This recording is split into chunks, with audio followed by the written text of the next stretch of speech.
Seigneur, c'est tout ce que je sais faire. Et ainsi, le Saint-Esprit nous maintient tous complètement brisés. Vous savez, une fois, le prophète est allé à la maison du potier, vous voyez, pour être brisé, pour être remodelé. Voyez-vous, vous avez, quand il y a quelque chose qui cloche, Dieu ne se contente pas de rapiécer quoi que ce soit. Il a dit que si l'on met une pièce de tissu neuf à un vieux vêtement, ça va rendre les choses pires que jamais. Il a dit ce qu'il faut faire. C'est de tout remettre à neuf. Alors, si vous avez fait quelque chose de mal, ne vous contentez pas de dire « Eh bien, je suis désolé de l'avoir fait. Je vais essayer de ne plus refaire cela. » Soyez brisés et remodelés. Voyez, faites de ce morceau-là un autre morceau.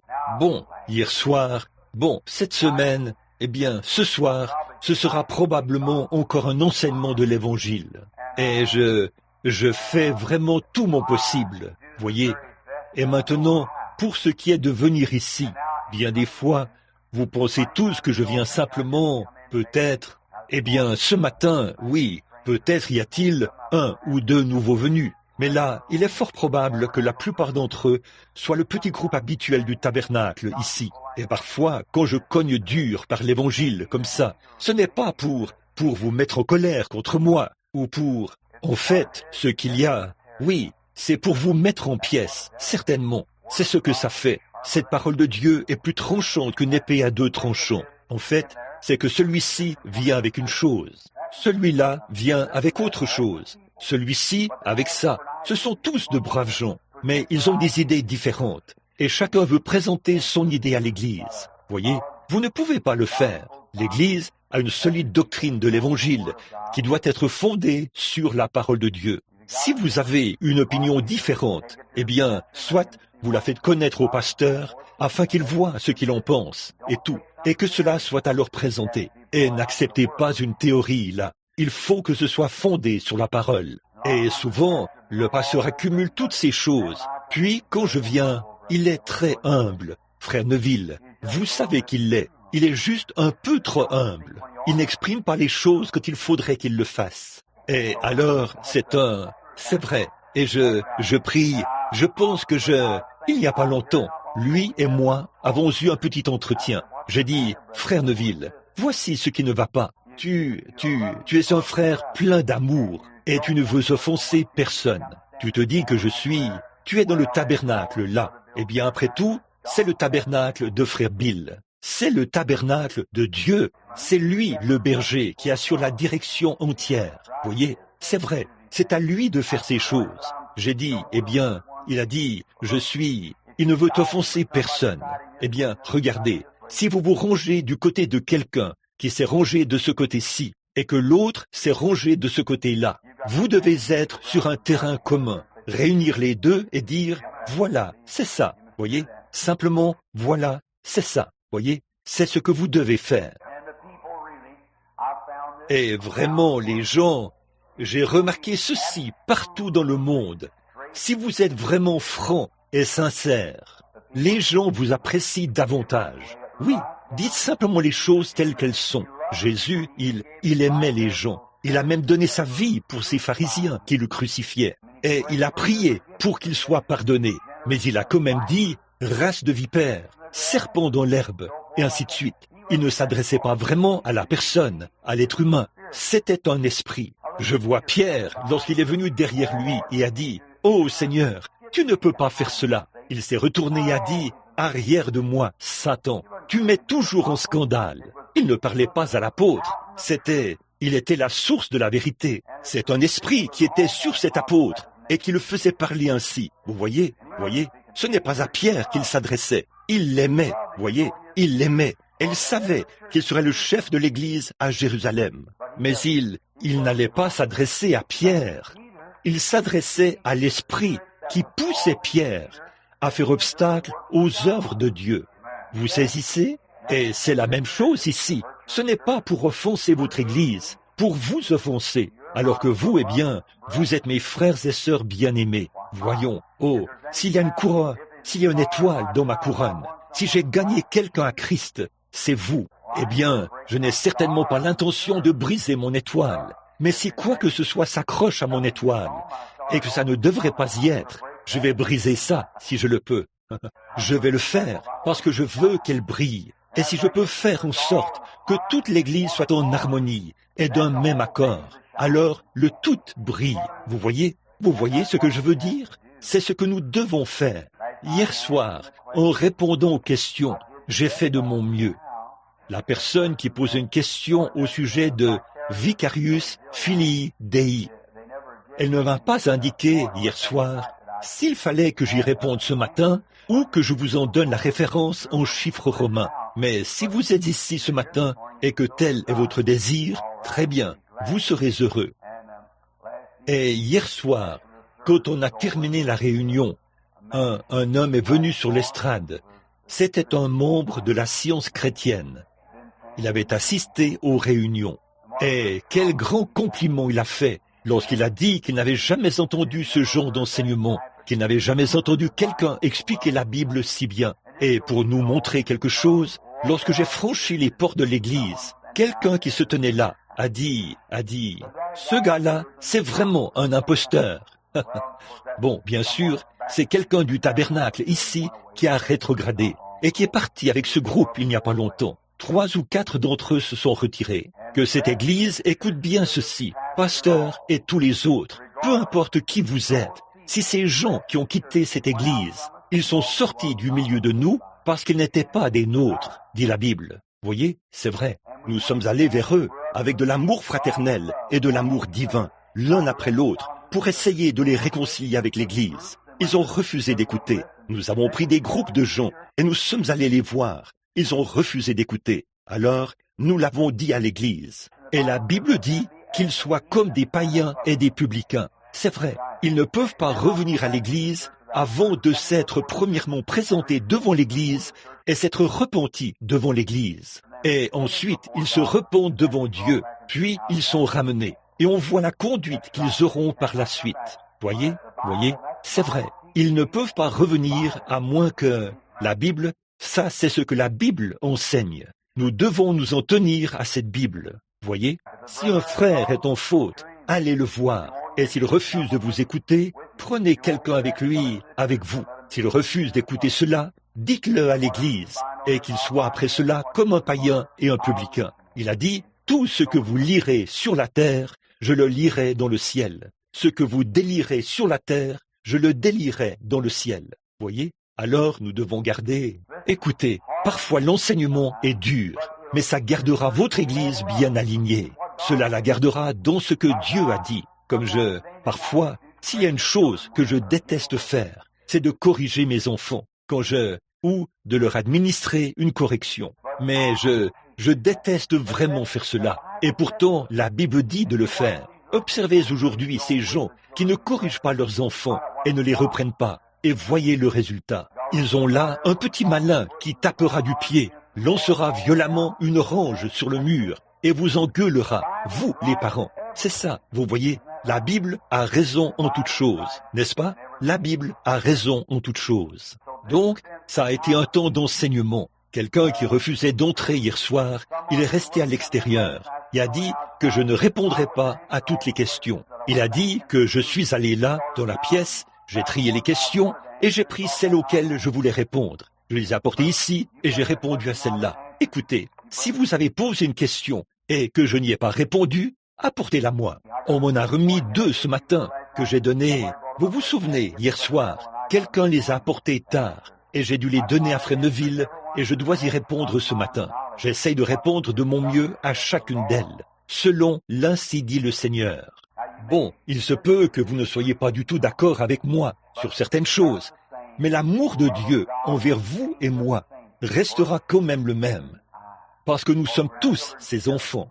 Et avant de commencer l'enseignement du matin du sabbat, qui, nous l'espérons, ne prendra pas trop de temps, ce que le Seigneur voudra faire, là, je veux répondre à ceci.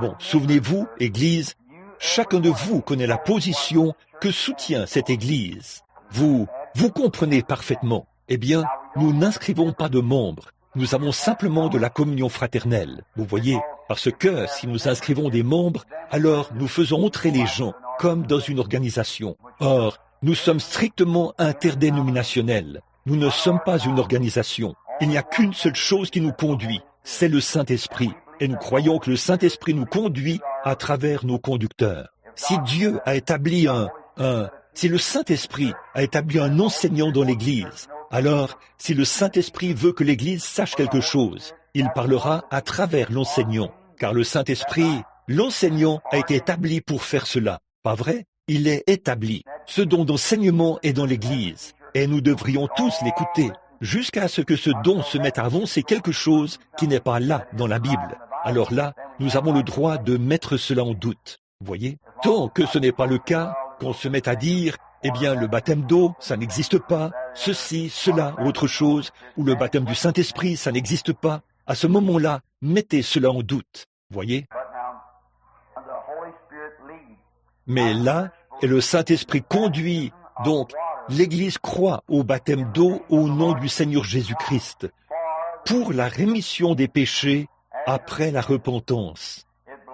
Elle croit au baptême du Saint-Esprit accompagné des fruits de l'Esprit.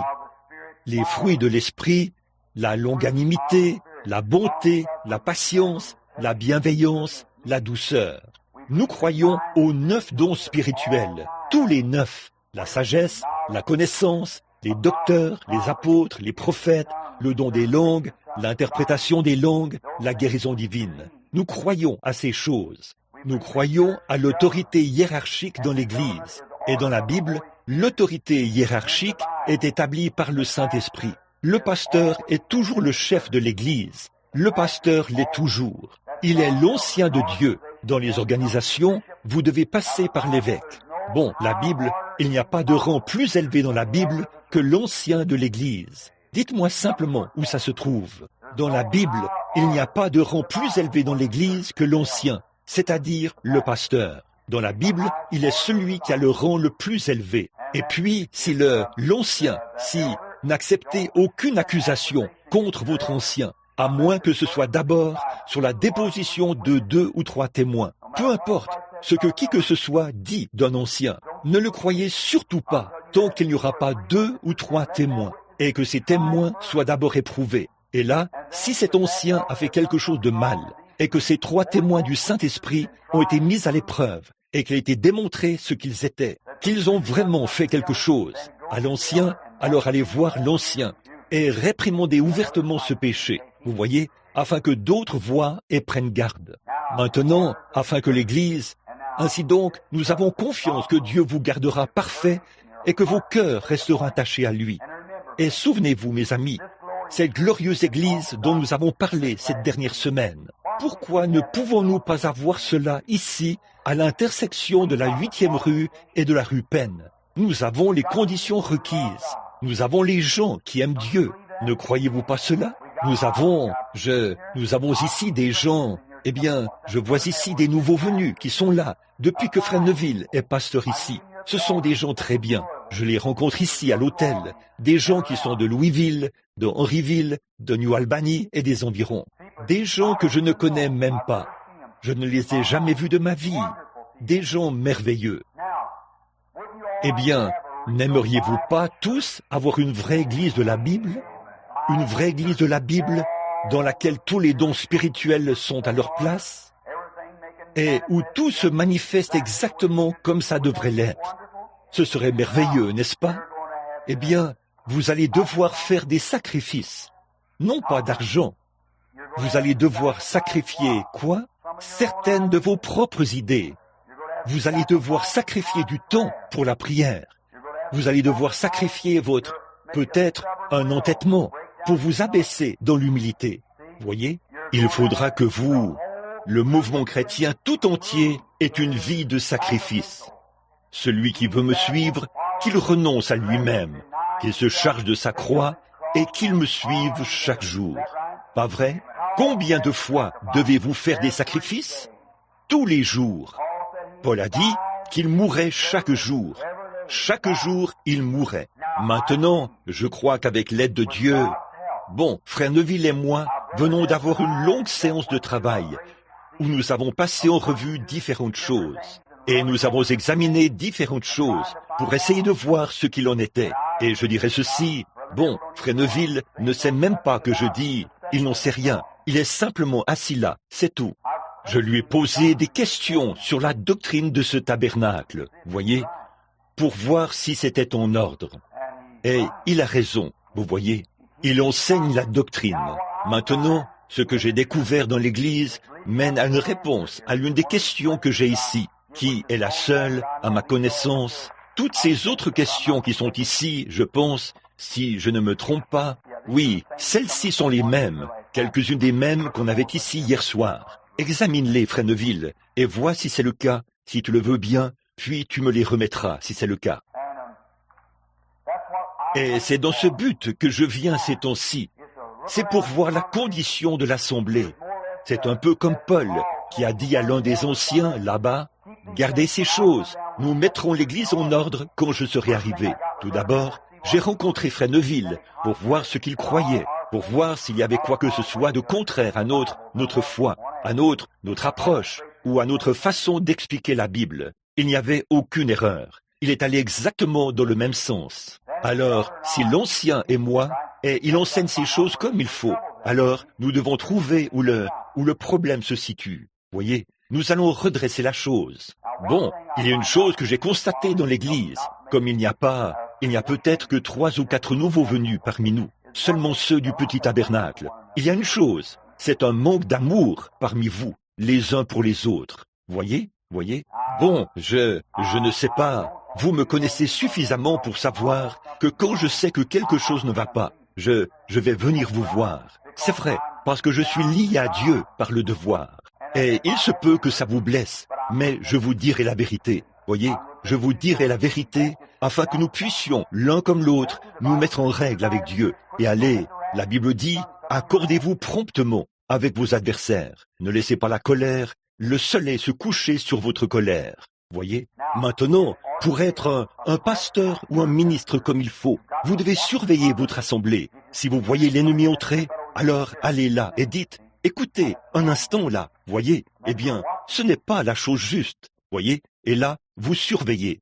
La Bible dit, prenez garde au troupeau pour paître le troupeau sur lequel le Saint-Esprit vous a établi évêque. Donc, si vous ne le faites pas, vous aurez à rendre compte de cela devant Dieu, vous voyez. C'est vrai, c'est donc ce que nous voulons faire. Est-ce que ce sont les vieilles questions, celles que j'avais déjà eues hier soir? Oh, c'est tout. Très bien. Bon, je me suis efforcé de répondre à chacune d'elles, sauf ces 2-ci. Je vais les prendre juste avant que nous commencions l'école du dimanche. Et comme ça, on aura répondu à chacune d'elles. Voyons voir. Croyez-vous que Dieu donne le Saint-Esprit à tous ceux qui sont vraiment des chrétiens nés de nouveau au moment où ils acceptent le salut, ou croyez-vous que c'est une œuvre de la grâce différente?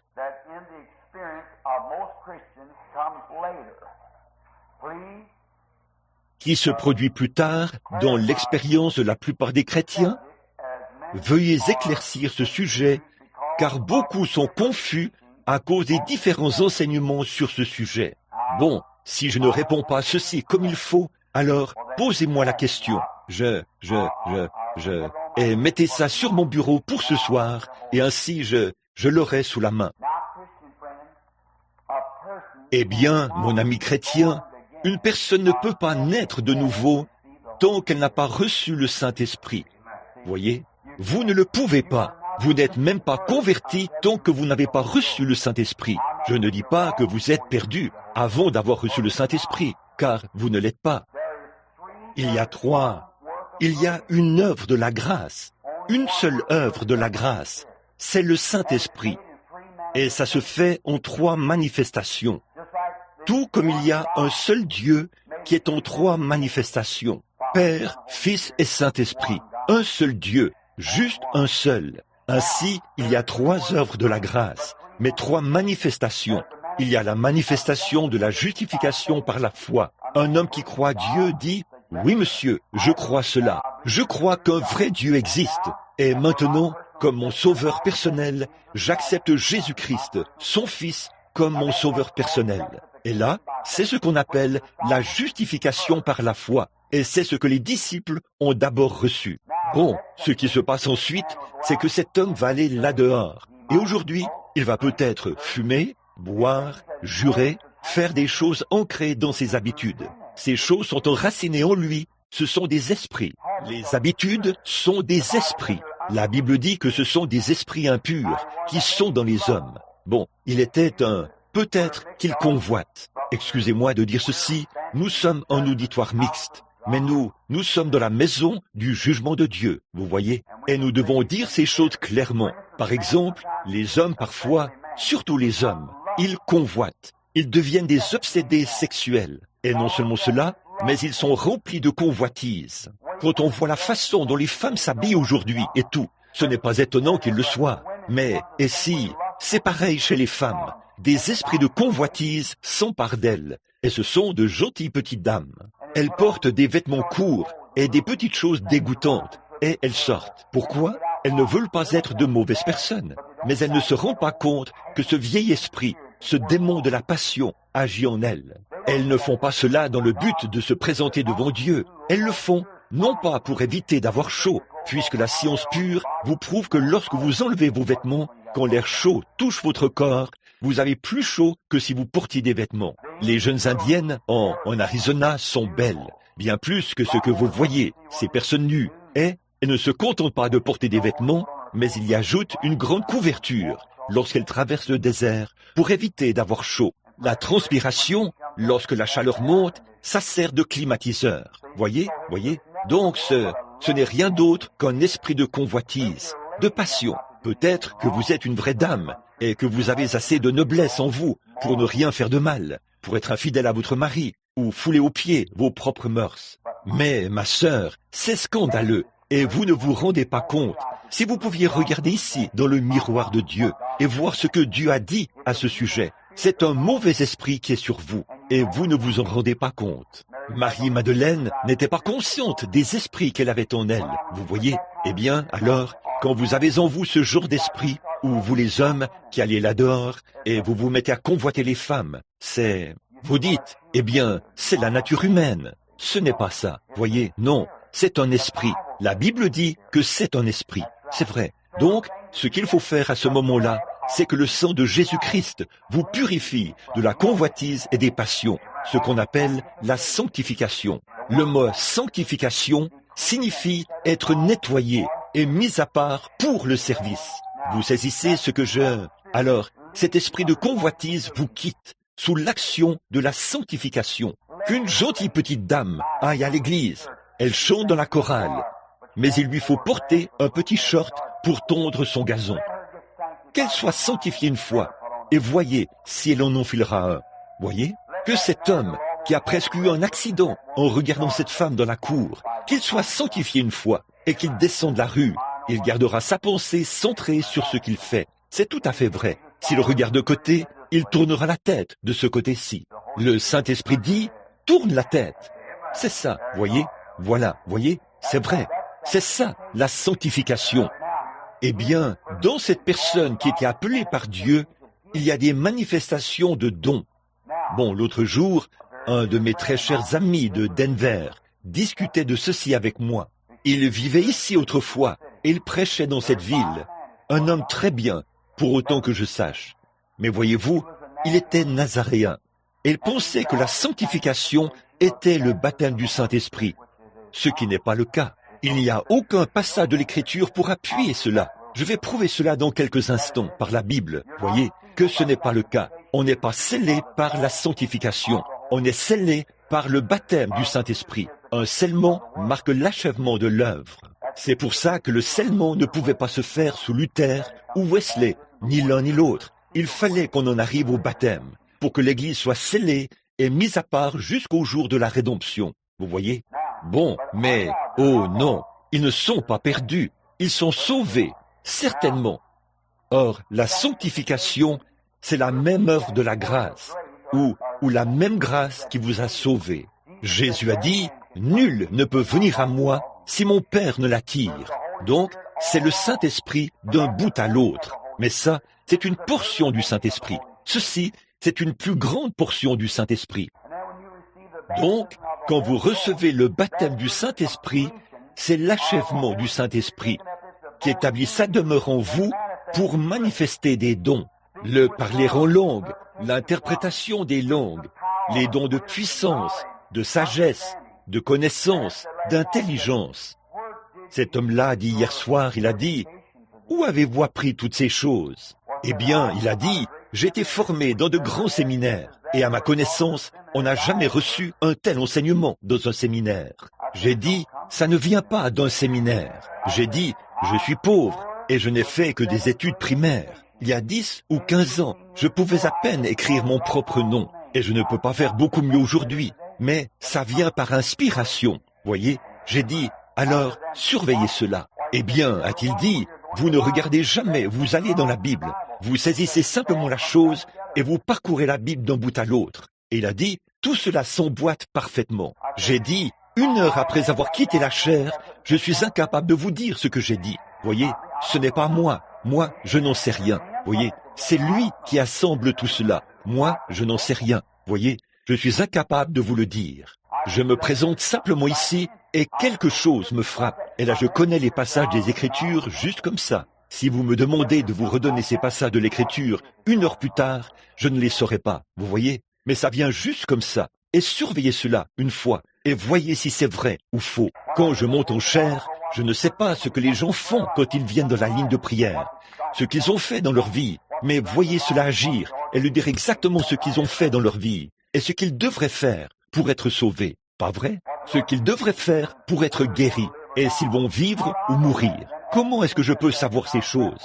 Puis, posez-moi la question 10 minutes après que j'ai quitté l'estrade. Je serai incapable de vous dire ce que j'ai dit. Je ne sais pas. C'est tout ce que... Je n'ai rien à voir là-dedans. Je m'abandonne simplement au Saint-Esprit et c'est lui qui parle. Voilà, c'est tout. C'est vrai. Donc, ce n'est pas moi. Ce n'est pas moi. Si vous estimez que j'ai le Saint-Esprit, alors c'est le Saint-Esprit. Et si vous estimez que ce n'est pas le Saint-Esprit, alors vous pourriez penser que c'était un démon. Mais ce qu'il faut, c'est comparer cela avec ceci pour voir avec quoi ça concorde. Ah oui, c'est le Saint-Esprit qui a écrit ceci. Donc, si ça concorde avec cela et que ça fait ressortir que cela est la vérité, alors c'est forcément de Dieu, n'est-ce pas? C'est vrai. Maintenant, non, le frère chrétien, maintenant regardez, c'est simplement de cette manière. Bon, je vais essayer de ne pas passer trop de temps sur ceci. Regardez, une nouvelle naissance. Jésus a dit à Pierre qu'après qu'il aura été aux apôtres, à eux tous, ils avaient été justifiés en croyant au Seigneur Jésus-Christ. Ils avaient été sanctifiés par la vérité. Il était la vérité. Et par la suite, il a dit, il leur a donné le pouvoir. Ils sont allés prêcher l'évangile. Ces grands dons qui étaient en eux opéraient. Ils se manifestaient temporairement ou superficiellement. Mais il a dit, eh bien, ce que vous avez à faire ensuite, c'est de faire croître cela. Là, il a dit, Pierre a dit, Seigneur, je suis prêt à mourir avec toi, et tout. Il a dit, Pierre, après que tu seras converti, affermis ton frère. Après que tu seras converti, eh bien, Seigneur, j'ai été baptisé par toi. Jésus-Christ a baptisé Pierre. Il a baptisé les apôtres. Très bien, là, il a dit, bon, j'ai été baptisé j'ai fait toutes ces choses, et j'ai marché à tes côtés. J'ai été sauvé, et tu m'as donné le pouvoir. On ne s'attendrait pas à ce que Dieu donne ce pouvoir à un vase impur. Donc, il fallait quand même qu'il les purifie, et leur donne une vie empreinte de sincérité, avant de les envoyer prêcher l'évangile. Et ils sont revenus en se réjouissant, et on dit, eh bien, les démons même nous sont soumis, voyez. Et après cela, il a dit, eh bien, Pierre, je sais toutes ces choses, mais tu n'es pas encore converti, voyez. Il te manque encore quelque chose, Pierre. Tu n'es pas converti, mais après que tu seras converti, affermis ton frère. Pierre n'avait pas encore reçu le Saint-Esprit, voyez. Une fois que le Saint-Esprit est venu, Pierre est devenu un enseignant inspiré. Jésus a attesté cela. Dans la question d'hier soir, vous vous en souvenez, lorsqu'il a dit, est venu et a dit, sur ce roc, je bâtirai mon église, pas sur Pierre, pas sur le pape, ou sur cet endroit, ou non, pas sur lui-même. Jésus n'a jamais ramené cela à lui, qui serait là, la pierre angulaire. Non, il a dit, tu es Pierre, Et ce ne sont pas la chair et le sang qui t'ont révélé cela, mais c'est mon Père qui est dans les cieux. Et sur ce roc, la vérité spirituelle révélée, je bâtirai mon Église. C'est-à-dire, non pas sur ce qu'enseigne le séminaire, non pas sur ce qu'enseigne l'Église, mais sur l'enseignement inspiré par l'Esprit qui entre dans cette Bible et manifeste cette Bible, prouvant qu'elle est vraie. Sur cela, je bâtirai mon Église, et les portes du séjour des morts ne prévaudront point contre elle. Vous voyez ce que je veux dire? Bon, eh bien, une personne peut être... Regardez, une mère. Regardez par ici maintenant, vous les jeunes filles. La plupart d'entre elles sont là-bas dans la pièce. Les jeunes hommes aussi. Nous sommes tous des gens mariés. Je veux vous demander quelque chose. Qu'est-ce? Toutes les choses naturelles sont des types de choses spirituelles. Tout, Moïse a fait le modèle, le tabernacle, comme il l'a vu au ciel. Pas vrai? Toutes les choses naturelles sont des types de choses spirituelles. Alors quand Jean, le 2, je veux dire dans 1 Jean 5, 7, il est dit, il y en a 3 qui rendent témoignage dans le ciel, le Père, la Parole, qui était le Fils, et le Saint-Esprit. Ces 3 sont un, pas vrai? Il est dit, il y en a 3 qui rendent témoignage sur la terre, l'eau, le sang, l'Esprit. Ils ne sont pas un, mais ils sont d'accord. Voyez? Ainsi donc, vous pouvez être justifiés sans être sanctifiés. Vous croyez cela? Bon, vous, les gens de la sainteté, vous serez d'accord là-dessus d'un bout à l'autre. Voyez? Très bien. Alors, quand je vous dis que vous pouvez être sanctifiés sans recevoir le Saint-Esprit, vous, les pentecôtistes, vous allez pousser des cris en entendant cela. Vous voyez? Parce que c'est vrai. Voyez? Vous pouvez le faire. C'est simplement une autre étape dans la même grâce. Donc, vous pouvez être justifié sans être sanctifié. Vous pouvez être sanctifié sans recevoir le Saint-Esprit. J'ai parlé de cela cette semaine lorsque je parlais des âges de la Bible et tout. Et je pourrais passer 2 ans ici même à parler de cette même chose, sans jamais quitter le sujet. C'est dans la Bible. Nous n'avons fait qu'effleurer de petits points, ça et là. Nous n'avons même pas creusé pour relever tous les passages des Écritures, dans l'Ancien Testament, les prophètes et tout, et fait ressortir cela, le tableau. J'ai passé des heures et des heures à lire dans la caverne, ici à Greens Mill et tout, alors que Dieu me révélait ces choses, voyez-vous, voyez? Maintenant, écoutez, mon ami. Bon, mais vous ne pouvez pas avoir le Père sans avoir le Fils. Vous ne pouvez pas avoir le Fils sans avoir le Saint-Esprit. Voyez? Ils sont indissociables. Mais l'eau, le sang et l'Esprit sont dissociables. Pourtant, c'est par la même grâce qu'ils viennent. Maintenant, regardez. Quand Jésus est mort au calvaire, c'est exactement ce qu'il a produit. Les éléments requis pour entrer dans le corps de Christ, ils sont sortis du corps de Christ. Quand Jésus est mort, qu'est-ce qui est sorti de son corps? Maintenant, écoutez attentivement. Qu'est-ce qui est sorti de son corps? Il y a eu l'eau en premier, le sang et l'esprit.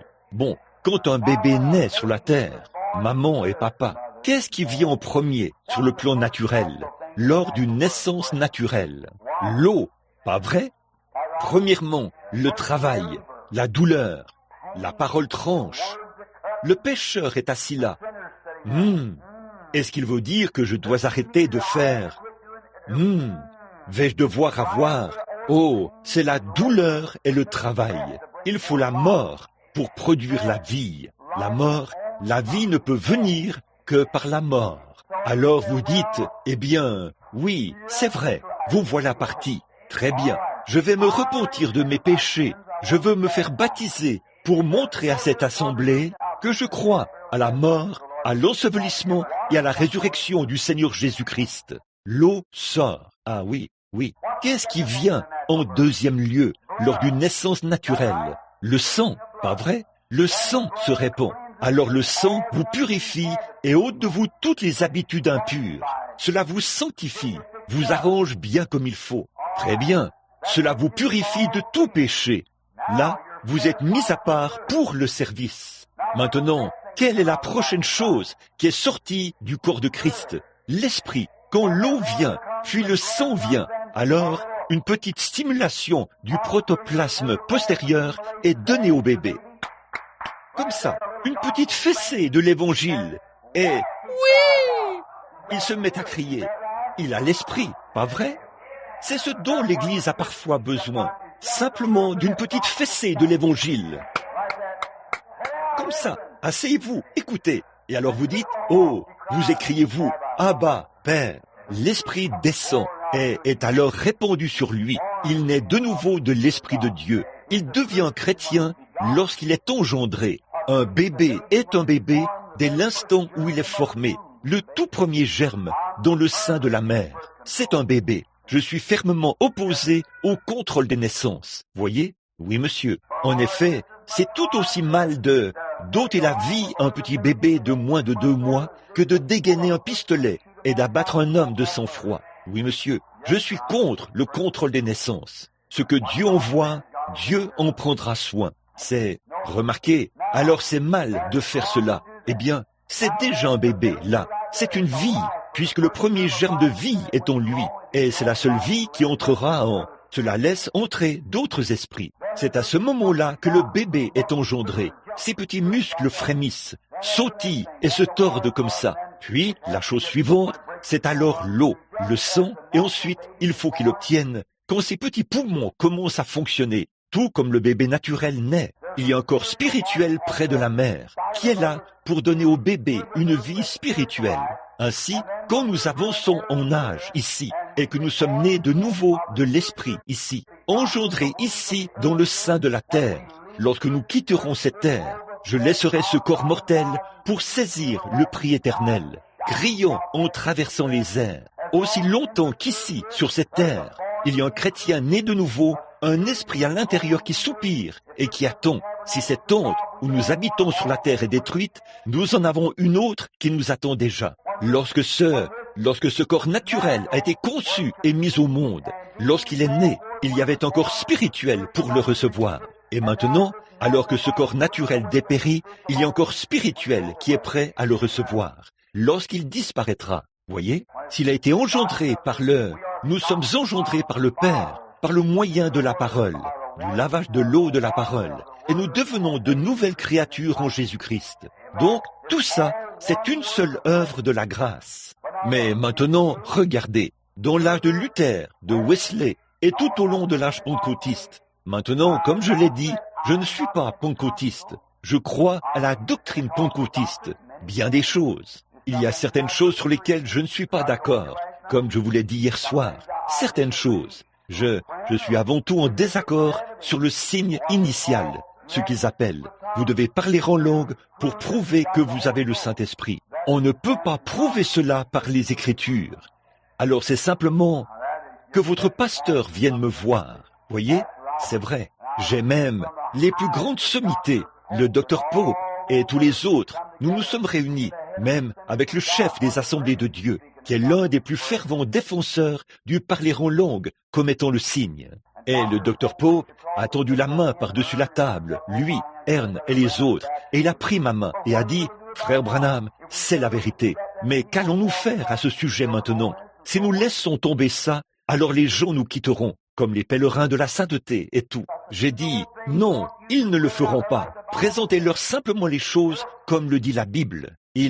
Que ce soit Dieu qui les ajoute à l'Église, que ce soit Dieu qui les donne à l'Église. Voyez-vous, ces dons sont dans l'Église. Ici même, ce matin, il y a des dons de parler en langue, il y a des dons de prophétie, il y a des dons de toutes sortes qui se trouvent ici. Mais c'est que vous ne devez pas vous mettre à rechercher le don. Si vous le faites, vous obtiendrez le don sans le donateur. Voyez, cherchez Dieu. Voilà ce qu'il faut. Cherchez à avoir l'amour de Dieu dans votre cœur. Et ensuite, Dieu, selon sa volonté pour vous, il vous conduira dans ce que lui, il veut que vous fassiez. Voyez, c'est ça. Voilà comment l'Église est mise en ordre. Eh bien, bon, là-dessus, ce point ici. Souvenez-vous que quand vous êtes justifié par la foi, j'espère que cette explication rendra les choses claires, voyez. Eh bien, vous êtes un chrétien à l'instant même. Quand vous acceptez Jésus comme votre sauveur personnel, vous êtes un chrétien à ce moment-là. C'est vrai, je crois que si vous mouriez à l'instant même où vous acceptez Jésus comme votre sauveur, je crois que vous seriez sauvé. C'est ce que ce brigand mourant a fait sur la croix. Et c'est ce que d'autres, c'est ce que disent les Écritures. Il a dit, « Celui qui écoute mes paroles et qui croit à celui qui m'a envoyé a la vie éternelle. » Voyez, je crois que vous êtes un chrétien à ce moment-là. Eh bien, là, je ne peux pas juger si vous l'êtes ou pas. Dieu sait si vous l'êtes ou pas. Voyez, là, c'est votre cœur. Eh bien, je n'ai pas été envoyé pour juger, ni aucun autre homme. Nous n'avons été envoyés que pour prêcher. Voyez? Donc, vous êtes un chrétien quand vous acceptez Jésus. Et une fois que le sang de Jésus-Christ est appliqué sur vous, vos péchés, vos habitudes et la souillure de ce monde dans laquelle vous vous vautriez vous quittent. Fumer, boire, jouer à des jeux d'argent, toutes ces habitudes impures vous quittent par la sanctification. Ensuite, le Saint-Esprit entre et vous oint et vous met en service pour que vous fassiez quelque chose pour lui. Donc, voilà ces trois choses. Maintenant, pour ce qui est de la suite, la chose suivante à faire, c'est qu'ensuite, vous naissez de nouveau. Lorsque vous recevez le Saint-Esprit, c'est à ce moment-là que vous êtes converti. Il se peut que vous soyez dans le processus de la conversion, mais vous n'êtes pas converti tant que cela n'est pas achevé, que vous n'êtes pas scellé dans le royaume de Dieu, complètement scellé. Tout comme si je me mettais à charger un wagon de marchandises par ici. Eh bien, je mettrais des boîtes de conserve là-dedans, je mettrais des charrues là-dedans, je mettrais d'autres choses là-dedans. Et je dirais, est-ce que c'est prêt? L'inspecteur viendrait là. Non, pas encore. Mais ce wagon de marchandises serait bel et bien là, en route vers sa destination. Mais une fois que j'ai terminé le chargement, le tout est bien scellé et emballé comme il faut. Alors les portes sont fermées par l'inspecteur. Et elles sont scellées. Voilà, c'est ça. Et là, c'est prêt. Il est rempli et mis en route. C'est prêt. Jésus a dit, « Heureux êtes-vous quand vous avez faim et soif de la justice, car vous serez rassasiés. » Maintenant, il y a une autre question. Hier soir, vous avez dit que vous croyez au don de l'Esprit. Vous avez mentionné que vous avez vous-même parlé en langue. Croyez-vous que le programme, y compris la prédication, devrait donner la priorité à l'Esprit lorsqu'il essaie de donner un message en langue? Bon, hier soir, j'ai répondu à ceci dans une certaine mesure. Je vais maintenant terminer d'y répondre ce matin. Eh bien, le parler en langue est un don de Dieu. Mais c'est soumis à ce qui est déjà en cours. Alors là, chrétien, c'est là que vous commettez votre erreur. Eh bien, je ne sais pas. Quelqu'un m'a dit que lundi soir ou mardi soir, pendant que je prêchais, quelqu'un a parlé en langue pendant que je prêchais. C'est une bonne chose que je n'ai pas entendu cela. Sinon, je me serais arrêté et je vous aurais repris sur le champ. Parce que ce que vous faisiez, c'était du désordre. Le Saint-Esprit, si je suis loin de Dieu et que je parle par le Saint-Esprit, il est en train de parler ici. Il ne parle pas ici et là et ici. C'est de la confusion. C'est ce que dit la Bible, chrétien. Voyez? Donc, c'est vrai. Nous devons saisir ces choses dans notre cœur. Tout doit se faire en sa saison. Le parler en langue, il y a un moment attribué pour le parler en langue. Voyez? Ainsi, si quelqu'un parle en langue, bon, je ne dis pas que la personne était dans l'erreur. Je ne dis pas que la personne était sous l'emprise d'un démon. Je crois que cette personne était sincère. Je crois que cette personne, si elle est capable de parler en langue, elle est bénie par Dieu. Mais la personne, c'est exactement comme si frère Neville, qui se tient ici, essayait de chanter un chant. Peut-être qu'il a un don pour chanter un chant. Et il est là à chanter un chant, et moi, je suis là devant lui à essayer de prêcher. Mais lui, il chante un chant. Eh bien ça, c'est du désordre. Si le Saint-Esprit est dans les chants, que les chants continuent. Voyez? Et là, si je me tenais ici en train de prêcher, et qu'alors il se lève et se met à chanter un chant pendant que je prêche, c'est du désordre. Le Saint-Esprit n'est pas un esprit de désordre. Voyez? C'est vrai. Alors, Église, saisissez cela. Vous êtes des gens charmants. Voyez? Mais vous êtes tous dans l'erreur. Eh bien, si vous avez un don, utilisez ce don là où il faut. Si j'ai une pioche et une pelle, je n'essaierai certainement pas de m'en servir pour sarcler mes tomates. Non, voyez, je me servirai de ma pioche et de ma pelle pour piocher ou creuser un fossé. Je n'essayerai pas de conduire mon automobile dans le champ de maïs. Voyez, J'utilise mon automobile pour me déplacer et j'utilise ma charrue dans le champ de maïs. Donc, je n'ai rien contre la charrue, je n'ai rien contre l'automobile. Les deux sont des outils conçus ici pour servir à l'avancement de l'humanité. Je n'ai rien contre le parler en langue. Je n'ai rien contre la prédication, ni contre les chants, ni contre l'interprétation des langues, ni contre les dons de guérison. Mais chaque chose doit être utilisée à sa place. Oh, s'il vous plaît, Église, ayez la foi, encore un peu de temps. Voyez, vous devez être enseigné. Vous dites, je n'ai besoin de l'enseignement de personne. Une fois que le Saint-Esprit est là, mes amis, alors ça me donne juste de quoi douter que vous l'ayez vraiment reçu ou pas. Voyez, vu la façon dont vous vous conduisez avec cela. Voyez, ce que vous faites.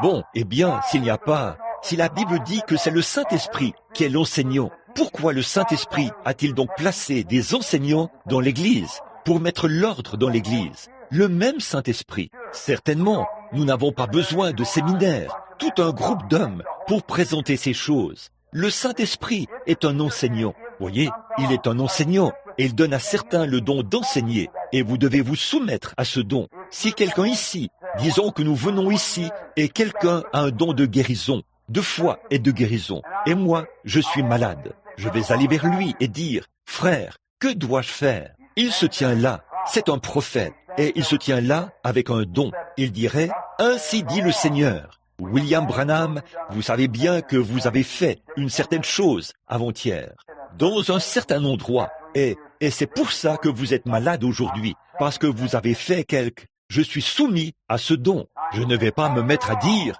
oh, vous avez tort, je me fiche de ce que vous dites, je sais qui je suis. Alors, je mourrai dans cet état-là. Voyez, en effet, j'ai fait quelque chose de mal. Maintenant, ce que je dois faire, quand je vois que j'ai tort, c'est de dire, oui, mon cher frère, le Saint-Esprit est sur vous, et c'est la vérité.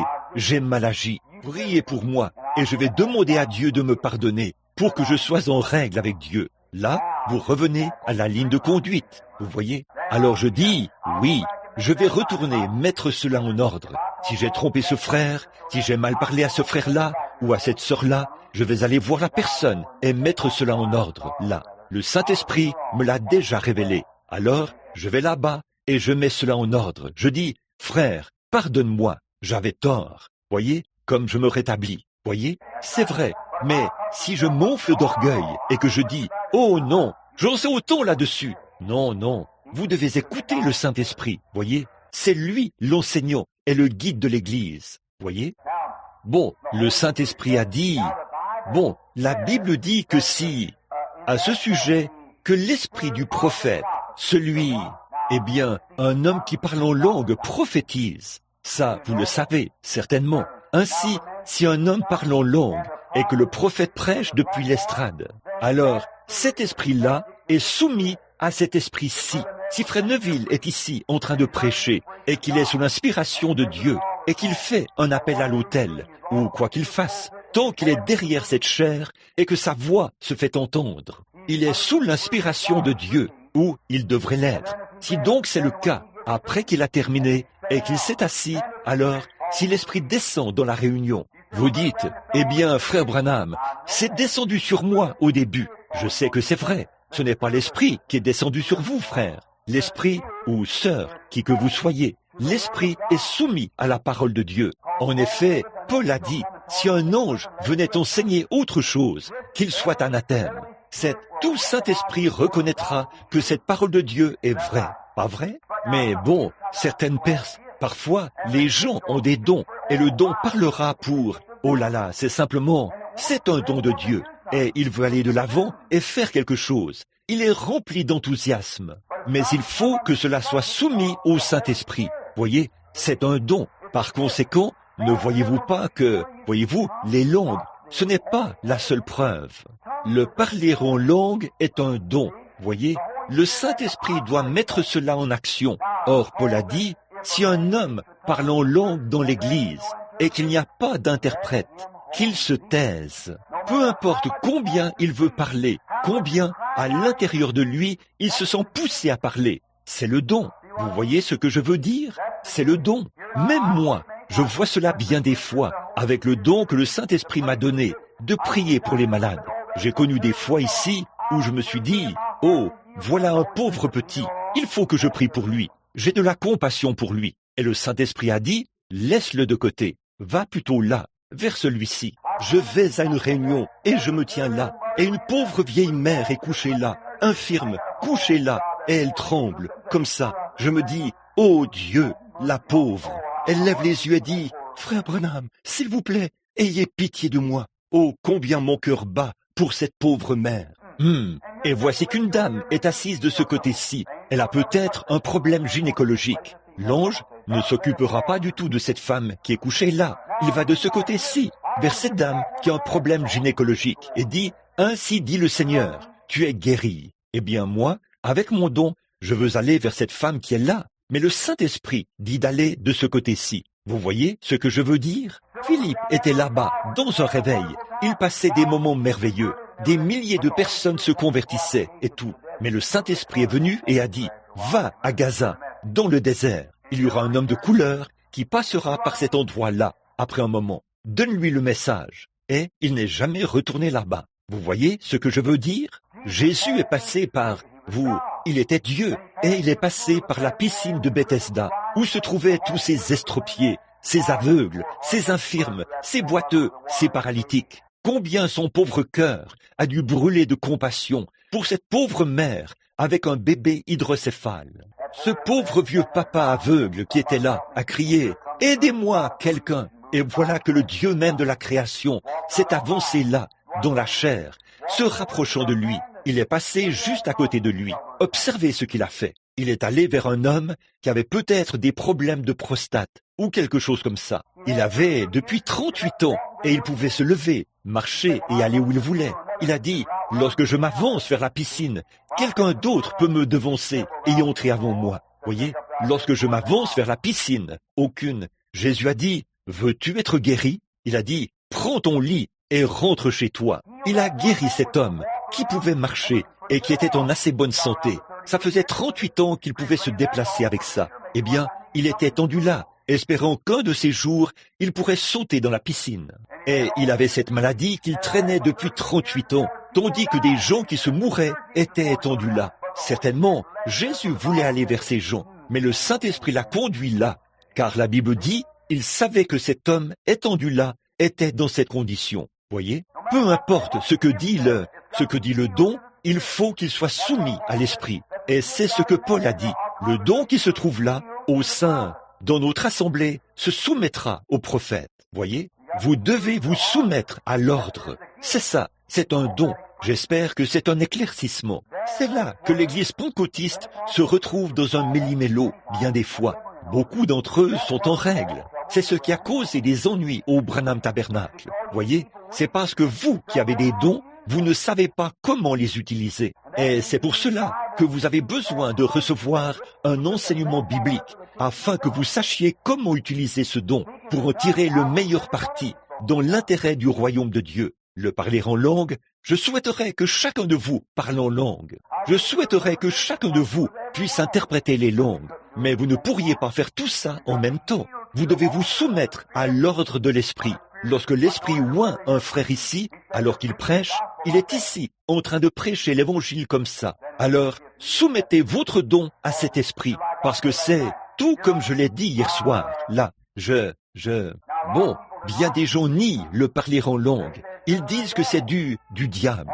Et vous, braves Nazaréens, votre propre Église, c'est là qu'elle a rétrogradé. C'est tout à fait vrai. Lorsque la lumière du parler en langue et les dons de l'Esprit ont paru, vous avez nié cela. Et une personne dans l'église nazaréenne, vous savez comment il voit les choses. Si vous parlez en langue, vous êtes un démon.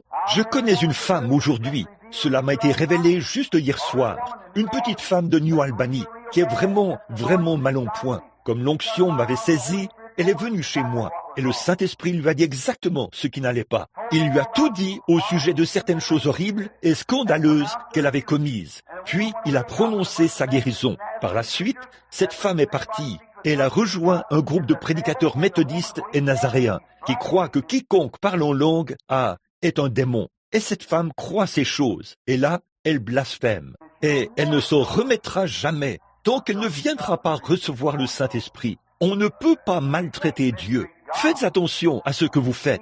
Une seule parole contre cela vous scellera pour toujours à l'extérieur du royaume de Dieu. Donc, si vous croyez que je suis son serviteur, si vous pensez que Dieu est avec moi et qu'il me vient en aide, mais si mes paroles ne sont pas conformes à la Bible, corrigez-moi. Mais si elles sont conformes à la Bible et que vous croyez que je suis son serviteur, vous feriez mieux de prendre garde et d'écouter. C'est vrai. Donc mes mains que voici sont utilisées pour accomplir certaines tâches. Mais il faut que je me rende à cet endroit-là pour les utiliser. Il ne sert à rien, mes mains, de combattre contre mes pieds alors qu'ils essayent de m'emmener à cet endroit-là. C'est comme un homme qui prêche. Il prêche. Eh bien, alors il y a des moments où le parler en langue fait que cette main, ou le parler en langue, veut faire quelque chose. Voyez?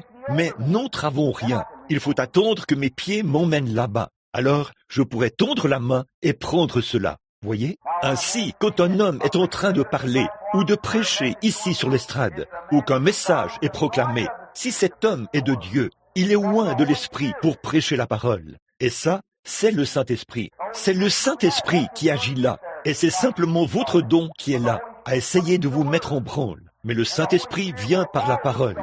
Et le Saint-Esprit fera toujours. Le Saint-Esprit se nourrit de la parole de Dieu. C'est vrai, il reconnaîtra la parole et sera respectueux.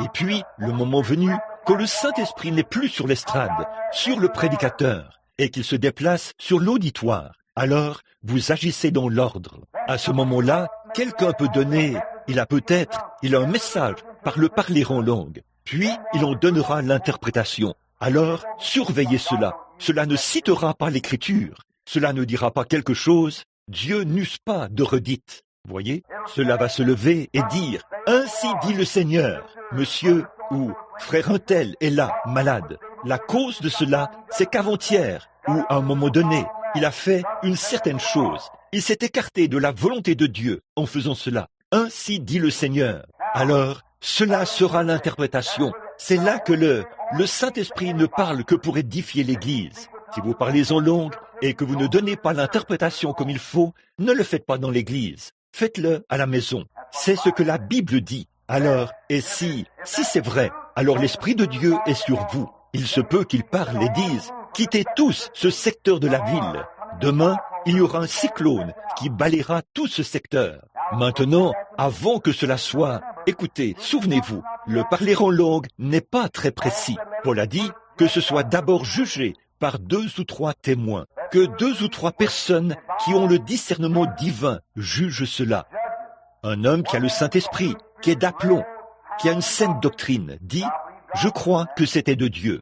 Et l'autre se lève et dit « C'était de Dieu ». Il en faut encore un. Un autre se lève et dit « C'était de Dieu ». Alors que les membres de l'Église qui vivent dans ce secteur fuient aussi vite que possible. Quittez ce lieu. Si le lendemain l'orage s'abat sur ce lieu et le détruit, sachez que Dieu est avec vous. Mais si cela n'arrive pas, vous feriez mieux de faire attention. Vous avez le mauvais esprit parmi vous. Vous feriez mieux de retourner à l'autel pour qu'on prie, pour chasser cette chose du milieu de vous. Toute l'Église se rassemble et cette pauvre personne qui a parlé en langue devrait venir devant l'autel et dire « Oh Seigneur, que quelqu'un m'aide. Je ne veux pas être loin de cela. C'est faux. » Voyez? Alors, viens-moi en aide, Seigneur. Débarrasse-moi de ça. Je veux me mettre en règle avec toi. Vous voyez ce que je veux dire? Donc, faites attention, Église. Comprenez-vous? Si oui, dites Amen. Vous voyez, si vous comprenez cela, eh bien ça, c'est un vrai enseignement biblique. Bon, vous entendez? J'en ai entendu qui s'avancent et disent « Oh, le Seigneur revient bientôt. Jésus revient. Il faut que les gens soient prêts. » Ou quelque chose comme ça. Certainement, le Seigneur a écrit cela dans la Bible. Si ça doit être annoncé, ça viendra directement du prophète.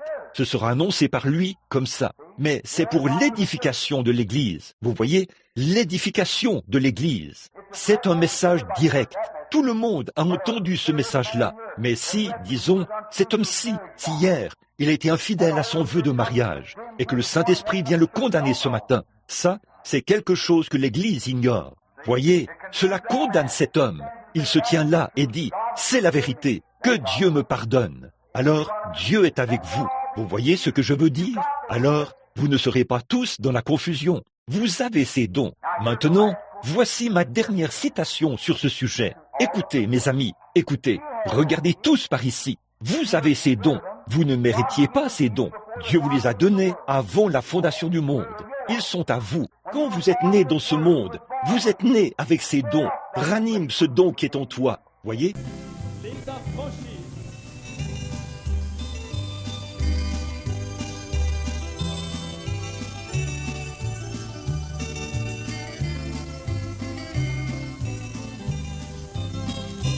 Nous sommes les élus de Dieu. Nous sommes les affranchis de Dieu. Notre Sauveur a brisé les liens qui nous liaient au malheur. Aujourd'hui nous marchons le cœur, ayant franchi les barrières par la foi. Nous croyons que nous arriverons, nous croyons que nous le verrons.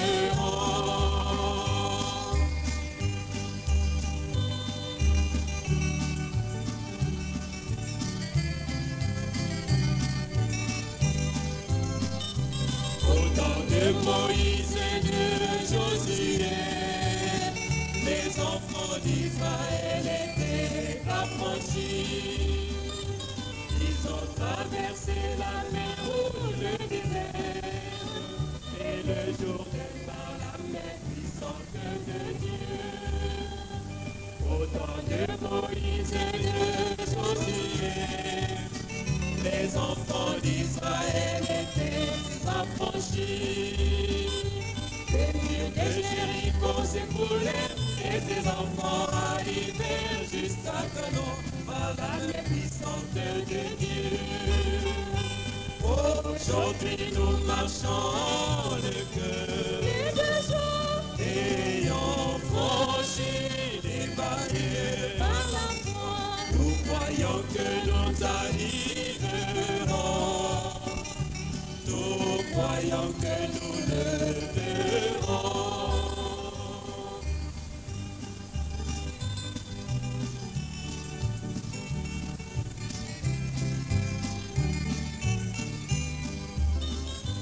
Pour être un affranchi de Dieu, il faut accepter Jésus, croire sa parole.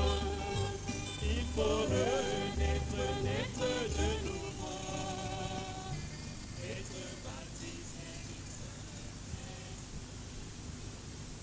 Aujourd'hui nous marchons le cœur, ayant franchi les barrières.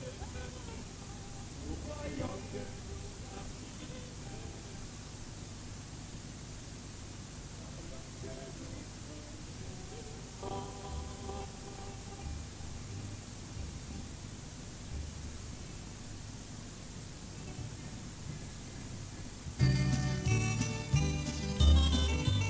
accepter le message du temps de la fin, c'est accepter le Seigneur Jésus, la parole.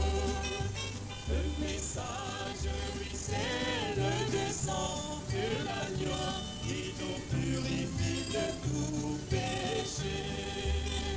Accepter le message du temps de la fin, c'est accepter le Seigneur Jésus, la parole. Ce message nous affranchit, nous libère et nous prépare au grand festin de l'agneau. Aujourd'hui nous marchons le cœur, ayant franchi les barrières par la foi. Nous croyons que nous arriverons, nous croyons que nous le verrons. Aujourd'hui nous marchons le cœur, ayant franchi les barrières. Nous croyons que nous arriverons, nous croyons que nous le verrons.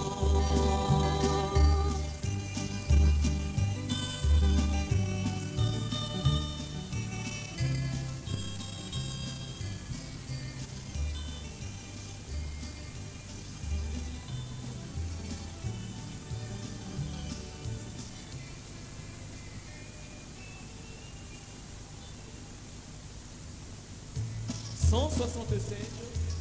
Je lève